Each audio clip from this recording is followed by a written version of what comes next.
Madame la Présidente, fumer, c'est mauvais pour la santé. C'est maintenant une évidence. Et puis, c'est un peu comme la lutte pour le féminisme. C'est une évidence que les femmes doivent être égales.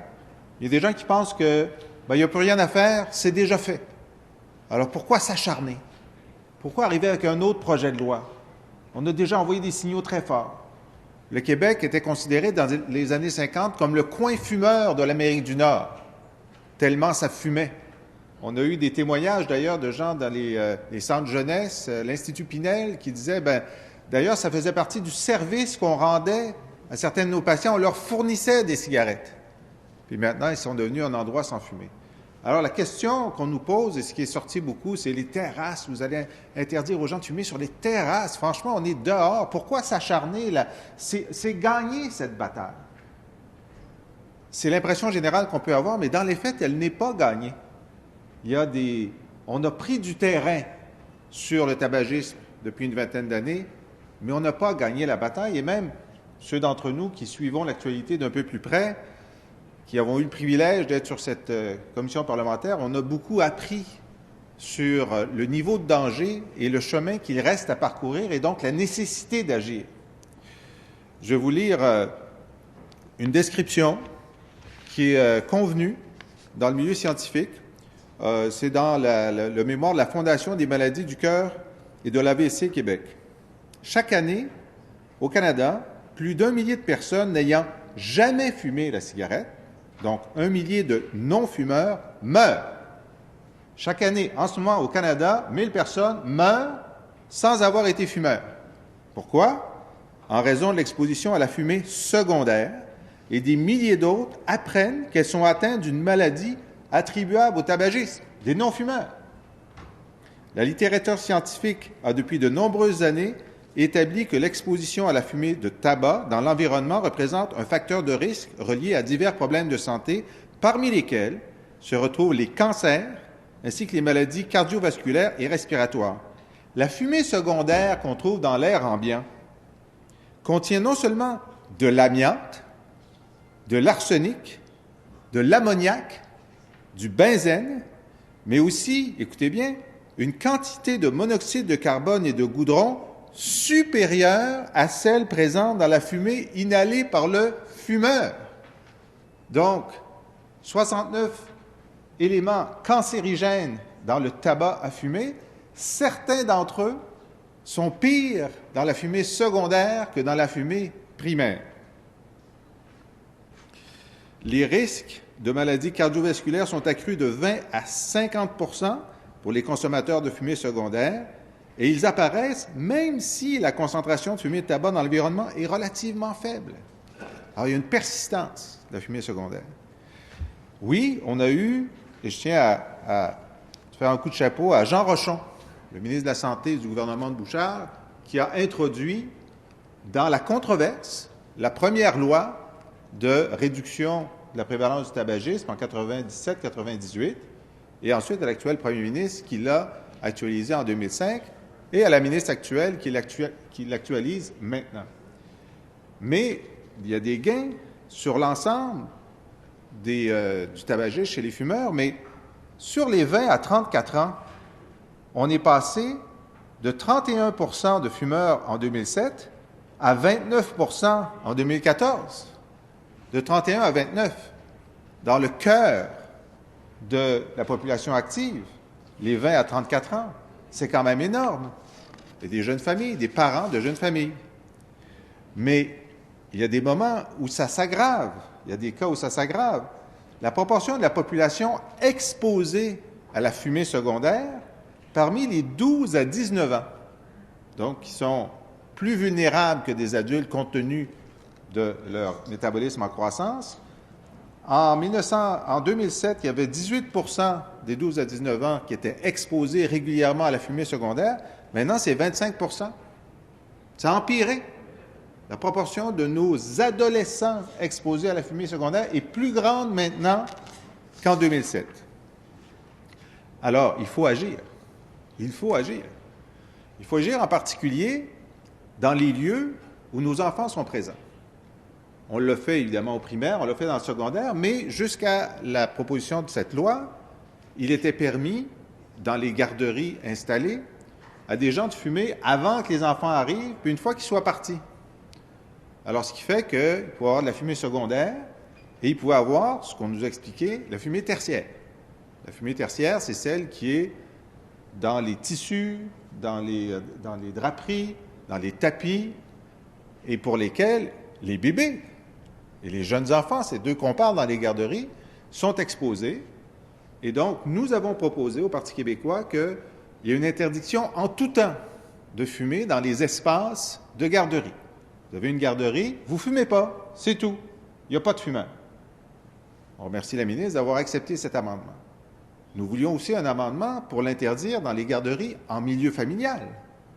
Parce que là, c'est la même chose. Et là, on est souvent dans la maison de quelqu'un qui a fumé juste avant, qui fumera après, et où il y aura de la fumée installée. On est prêt à faire en sorte qu'il y ait une transition, un programme d'aide à quitter le tabagisme pour les gens qui s'occupent de ces garderies. La ministre a refusé. C'est dommage.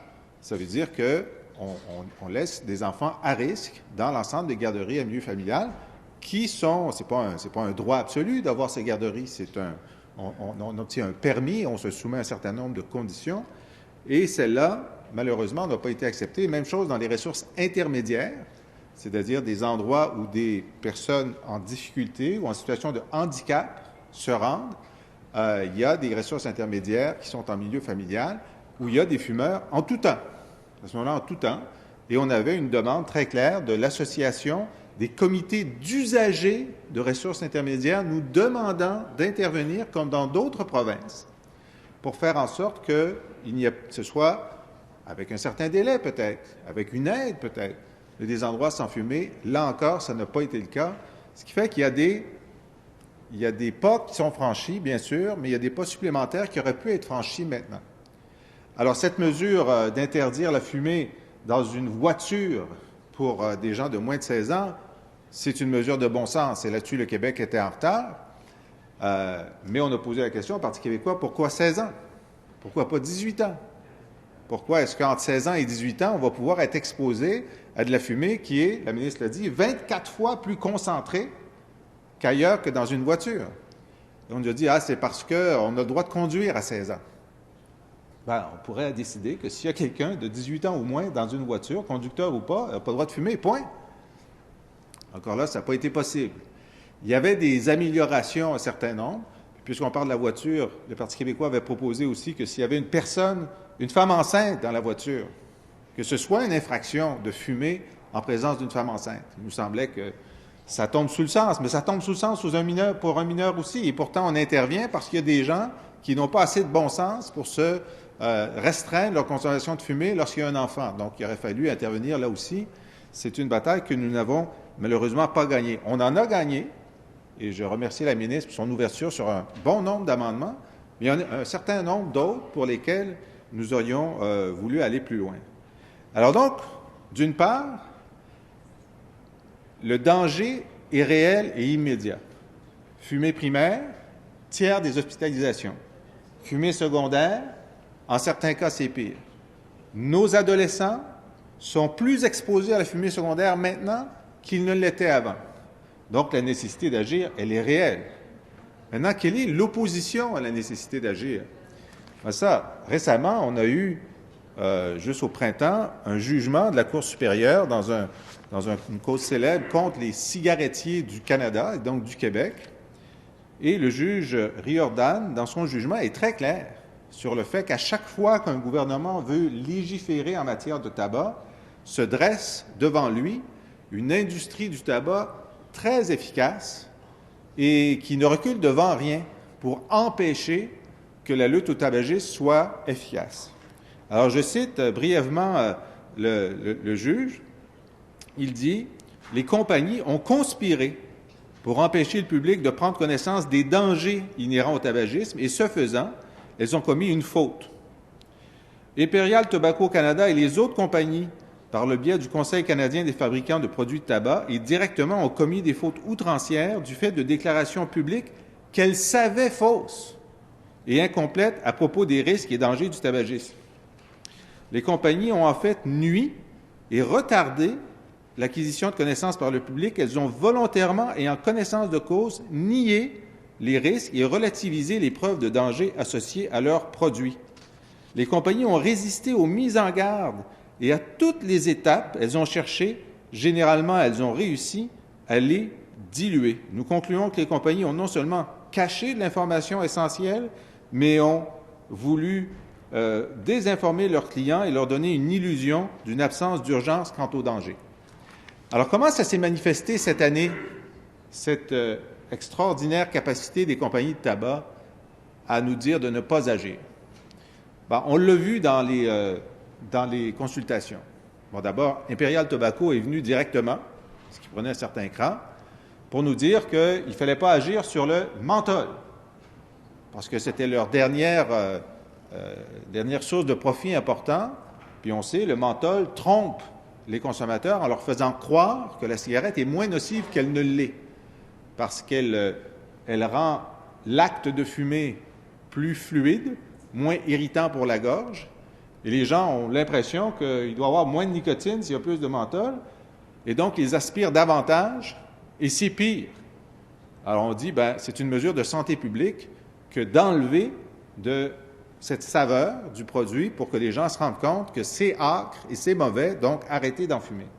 Mais pour les compagnies de tabac, c'était une de leurs deux grands chevaux de bataille, la barricade du menthol et la barricade du paquet de cigarettes neutres. Ça, c'est les deux choses qu'ils ne voulaient pas.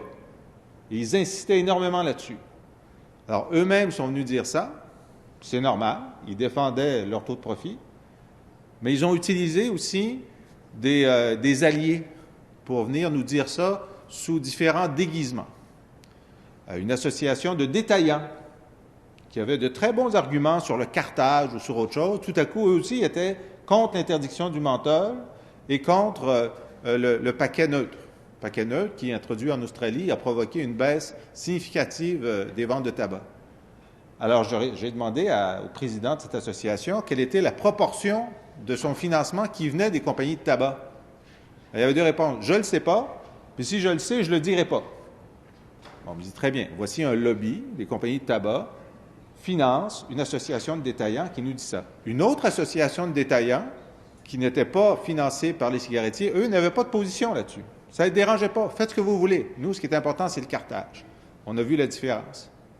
Une association, une coalition de lutte à la contrebande est venue nous dire la même chose qu'Imperial Tobacco. N'interdisez pas le menthol parce que ça va aider la contrebande. Alors, j'ai demandé au président, au directeur général de cette association, quelle était la part de son budget qui venait des compagnies de tabac. Il ne le savait pas. Ben, il devait savoir aussi que les 3 grands fabricants canadiens de tabac ont plaidé coupables d'activités reliées à la contrebande de tabac qui a fait rage au début des années 90. Les compagnies de tabac qui financent la coalition anti-contrebande ont plaidé coupables d'avoir participé à la contrebande. C'est que si je voulais lutter contre la contrebande, je n'accepterais pas d'argent des compagnies de cigarettes. Je trouverais ça un peu louche. Ce qui nous a... Enfin, moi, ce qui m'a aussi... je sais que ça a étonné la ministre, puis moi, ça m'a peiné, c'est de voir que les cigarettiers avaient réussi à contaminer complètement le mémoire de la Fédération des chambres de commerce du Québec. Les chambres de commerce du Québec nous ont présenté un mémoire où elles dénonçaient les études de la Société canadienne du cancer et du groupe d'analyse sur le nombre d'hospitalisations suscitées par le tabagisme. Elles le dénonçaient, mais sans nous dire pourquoi l'étude était mauvaise, aucune démonstration, et qui, à l'autre page, citait, comme si c'était parole d'Évangile, une étude, tenez-vous bien, de Philip Morris. Il citait une étude d'une compagnie de tabac dont les juges nous disent pendant 60 ans, ils ont falsifié les études. Ça, c'était bon pour la Fédération des chambres de commerce, mais ce qui était mauvais, c'est la Société canadienne du cancer, une organisation à but non lucratif dont le but, c'est qu'on soit en santé. Alors, on a vu que les compagnies de tabac étaient présentes, directement et indirectement. Évidemment, mon souci, c'était, j'espère qu'ils ne réussiront pas à influencer le gouvernement pour empêcher la mise en œuvre d'un certain nombre de mesures supplémentaires. Ils ont été pris par surprise dans un cas, et je pense qu'ils ont réussi dans d'autres. Ils ont été pris par surprise parce que, au Parti québécois, on s'est mis à s'intéresser au programme de fidélisation des compagnies de tabac. Ça veut dire que les compagnies disent aux dépanneurs, je te choisis toi, puis je vais te donner un rabais sur le tabac, sur les paquets de cigarettes, ce qui fait que tu vas vendre davantage que celui qui est de l'autre côté de la rue. Mais en échange, tu vas garantir que tu vas vendre davantage de tabac de ma compagnie. Et tu es tenu à faire un certain volume de vente. Alors, il est interdit, selon la loi actuelle du tabac, aux vendeurs de tabac de faire la promotion du tabac en général ou de marques en particulier. Alors, comment font ces gens pour vendre davantage d'une marque plutôt que de l'autre, alors qu'il y a un contrat, alors qu'ils n'ont pas le droit de faire la promotion? Ben, ce sont des programmes de fidélisation qui poussent à la faute, c'est clair. Et on a eu des dépanneurs qui se sont plaints, par exemple, je reçois ce texte d'un dépanneur qui m'envoie un courriel de Philip Morris International qui dit au dépanneur, et là je traduis de l'anglais, vous avez un programme, si vous commandez au moins 5 cartouches chaque semaine pour la durée du programme, je vais vous payer tant dollars le carton à la fin. En plus, si vous avez votre objectif chaque semaine pour au moins un certain nombre de semaines sur le contrat, je vais vous donner un autre montant. Cela va augmenter significativement votre marge de profit. So, you know what to do. Et là, c'est écrit You know what to do. Et là, il y a un émoticône avec le gars qui fait un clin d'œil. Le gars de Philip Morris met dans son courriel un émoticône avec un clin d'œil pour dire You know what to do. Ça veut dire pousse mon produit. Pièce à conviction A1 sur les programmes de fidélisation. Pousser à la faute, pousser à l'infraction. Alors, on a annoncé qu'on allait introduire, les premiers, on a vu ça nulle part ailleurs, un amendement pour interdire les programmes de fidélisation. Je remercie la ministre de l'avoir repris à son compte au moment du dépôt de ces amendements. Bien sûr, on a voté pour. Il y a un échappatoire dans la loi. C'est que malgré cette interdiction, les cigarettiers peuvent faire des programmes de rabais et peuvent faire des programmes de différenciation de la vente par marque. Nous, on aurait voulu abolir ça et faire comme pour la bière, où il y a un produit plancher. Le gouvernement n'a pas voulu nous suivre dans cette direction, c'est malheureux. On a réduit une partie de l'échappatoire, mais pas la totalité. De la même façon, les compagnies de tabac poussent à la vente en disant, si vous achetez un paquet, c'est tant. Si vous achetez 2 paquets, il y a une réduction. Là aussi, on voulait interdire que le prix de la cigarette soit modifié selon le volume, parce que le volume d'achat, puisque ça pousse à acheter davantage, et on voudrait qu'il n'y ait rien qui pousse à acheter davantage. Là-dessus aussi, le gouvernement a refusé de nous suivre. C'est malheureux. Donc, au moins, on a eu une victoire partielle, significative sur les programmes de fidélisation, mais il y a un certain nombre d'autres gestes qu'on aurait pu poser sur lesquels on a bien senti que l'élastique du gouvernement libéral était au maximum et qu'ils étaient incapables d'aller plus loin. Pourquoi? Je ne sais pas. Mais en tout cas, voici les mesures sur lesquelles nous avions la capacité d'agir immédiatement et sur lesquelles nous avons proposé des amendements, la plupart du temps appuyés par nos collègues de la deuxième opposition de la CAQ, mais sur lesquels le gouvernement était intransigeant. Par exemple, l'imposition d'un moratoire sur les nouveaux produits.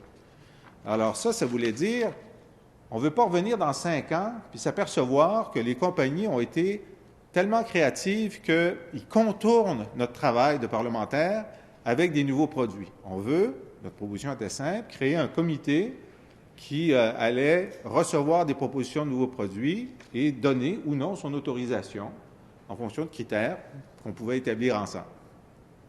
Alors, ce moratoire était demandé par l'Association pulmonaire du Québec, la Coalition Priorité Cancer, la Société canadienne du cancer, la Coalition pour le contrôle du tabac, le Réseau du sport étudiant, etc.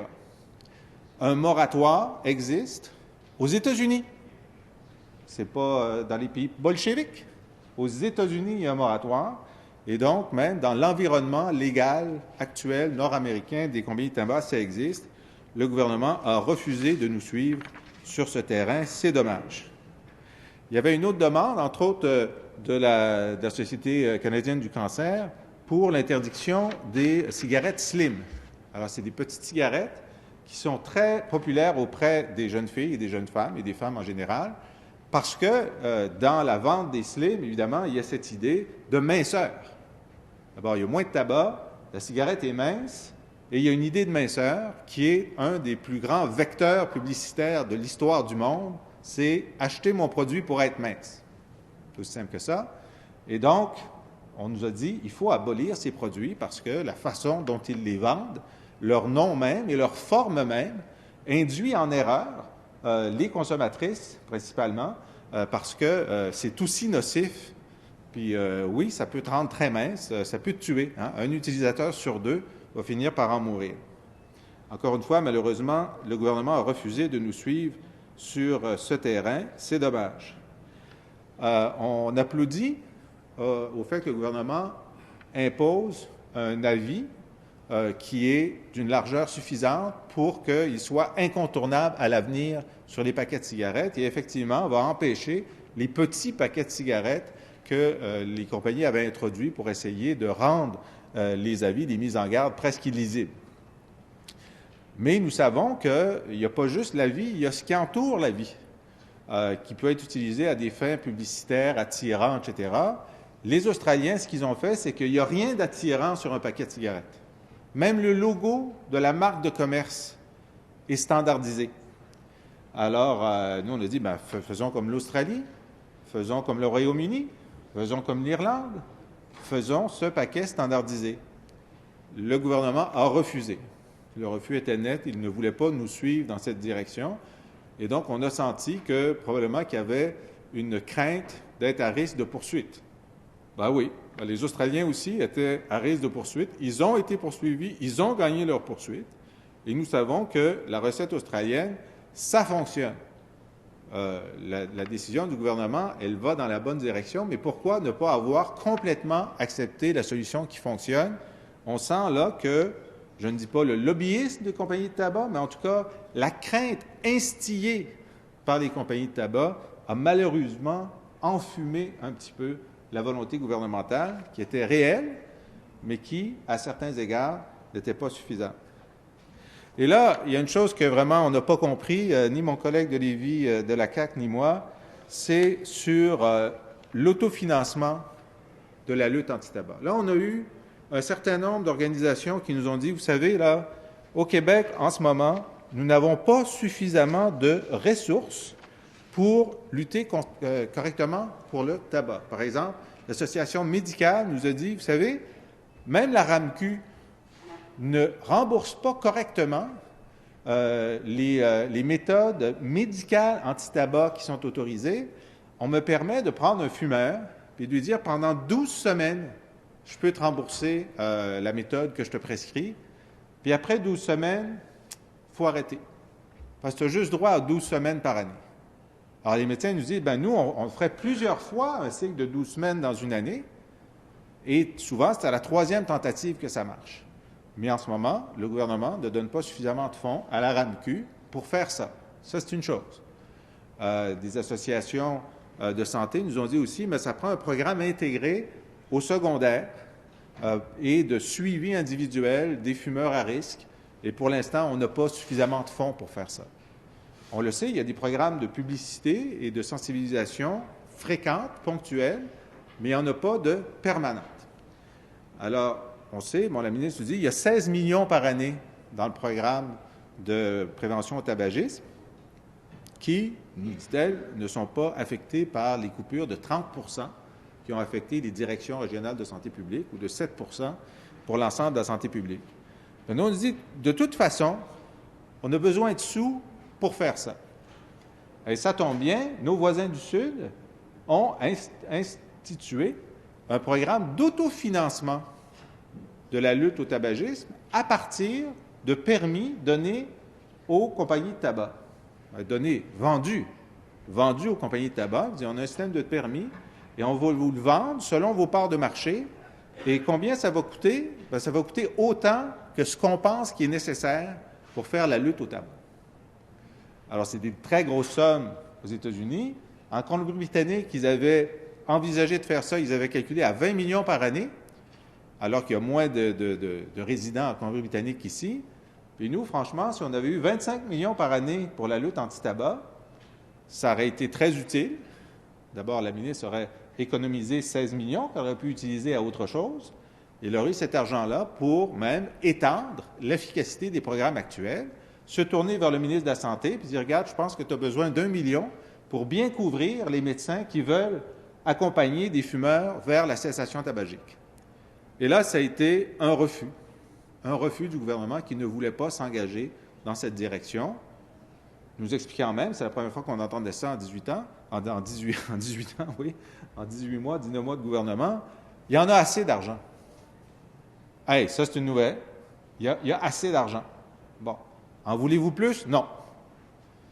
Et pourtant, en ce moment, le prix de la cigarette, c'est sûr que imposer un permis aux cigarettiers aurait eu une incidence sur le prix. Hein? Ils ne l'auraient pas pris dans leur profit, ils l'auraient mis sur le prix. Mais en ce moment, la cigarette est moins chère au Québec que chez nos voisins, donc il y a de l'espace encore pour cette augmentation de prix. Alors ça, on était très déçus de ce refus du gouvernement. Finalement, la cigarette électronique.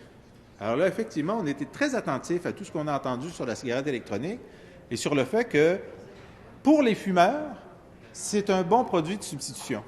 C'est beaucoup moins nocif. D'où l'importance, et on appuie cette décision, d'interdire les saveurs dans le tabac traditionnel, mais de ne pas l'interdire pour la cigarette électronique, ce qui permet qu'un fumeur de menthol, qui n'a plus accès à son menthol, de dire « je vais passer à la cigarette électronique. C'est mieux. » Cependant, qu'est-ce qu'il y a dans la cigarette électronique? Qu'est-ce qu'il y a dans le liquide qu'on met dans la cigarette électronique? En ce moment, c'est le Far West. On a eu une démonstration très claire que des tests avaient été faits qui démontraient que ce qui était écrit sur l'étiquette, c'était faux.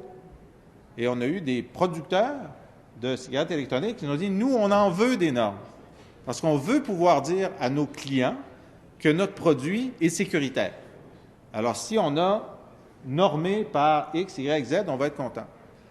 Alors, nous avons dit à la ministre, bon, très bien, nous avons la capacité au Québec de créer une norme sur le contenu du liquide qui est utilisé dans la cigarette électronique et on saura, est-ce qu'il y a de la nicotine, est-ce qu'il n'y en a pas, s'il y en a, à quelle proportion?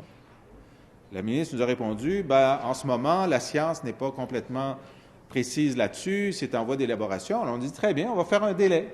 On vous offre un délai, 2 ans, 5 ans, ou, même avec le collègue de Lévis, on a dit, lorsque la direction de la santé publique du Québec jugera qu'elle a les connaissances nécessaires pour offrir une norme, elle le fera. Là, vous voyez qu'on était prêt à discuter, on intégrait les arguments de la ministre là-dessus, mais ça a été non. Non, donc nous n'avons aucune garantie qu'il y aura une norme québécoise sur le contenu des cigarettes électroniques. C'est malheureux, mais c'est comme ça.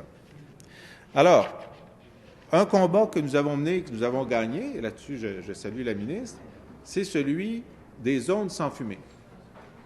En ce moment, on apprend à nos enfants, au primaire et au secondaire, ce sont des zones sans fumée. On n'a pas le droit de fumer dans la cour d'une école secondaire. Mais on arrive au cégep, waouh, là maintenant, on peut en griller une. Des fois, on arrive au cégep à 17 ans. On peut en griller une, pas dans le cégep, mais sur le campus. Puis on arrive à l'université, qui est un lieu de haut savoir, de transmission de la qualité de ce qu'on sait, y compris sur la santé. On dit, tu ne peux pas fumer à l'intérieur, mais tu peux fumer sur le campus. Puis si tu as 3 fumeurs, puis 4 non-fumeurs dans le même groupe sur le parterre devant, c'est comme ça. Alors, nous avons eu l'agréable surprise de voir qu'il y a des institutions au Québec qui ont pris de l'avance sur la société en disant, nous, on institue des lieux sans fumée. L'Institut Pinel est un lieu sans fumée qui ont accompagné les patients et le personnel dans des programmes de cessation tabagique. Les centres jeunesse, ça c'est important, les centres jeunesse, où il y a des adolescents jusqu'à 18 ans qui sont là, sont devenus des centres sans fumée, y compris à l'extérieur. Et ils ont accompagné les jeunes et le personnel dans des programmes de lutte au tabagisme. Le CUSUM, Centre universitaire de santé de McGill, vient d'annoncer que, à l'intérieur, c'était déjà le cas, mais à l'extérieur, sur le campus, ce serait très bientôt sans fumée.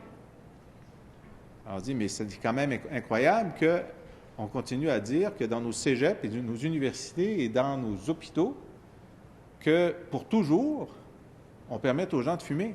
Alors qu'on a eu plusieurs témoignages nous disant, ben là, c'est très bien d'interdire aux salariés dans un hôpital de fumer à moins de 9 mètres de la porte, mais ça veut dire que tous les patients doivent traverser un écran de fumée au sens propre, à 9 mètres de la porte, avant d'aller se faire soigner, puis des fois, ça te fait tousser. Alors donc, nous avons proposé, et la ministre a accepté, d'obliger dans les services de santé et les institutions postsecondaires, les organisations à nous proposer d'ici 2 ans un programme pour rendre les lieux, y compris les lieux extérieurs, sans fumée, d'ici peu. Alors d'ici peu, c'est quoi? Bien, dans 2 ans, il faut qu'il y ait un programme.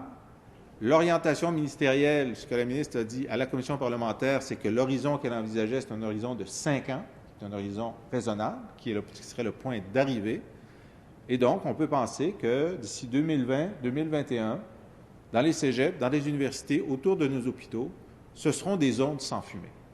Et ce sera très bien comme ça, et je pense que c'est un pas en avant important que nous aurons franchi pour réduire l'utilisation du tabac, dénormaliser, parce que ça, c'est une mesure de dénormalisation. L'État ne considère pas qu'il est normal de griller une cigarette à côté de son cégep, à côté de son université, à côté de son centre hospitalier. Ça fait partie de la dénormalisation, et ça, c'est très important.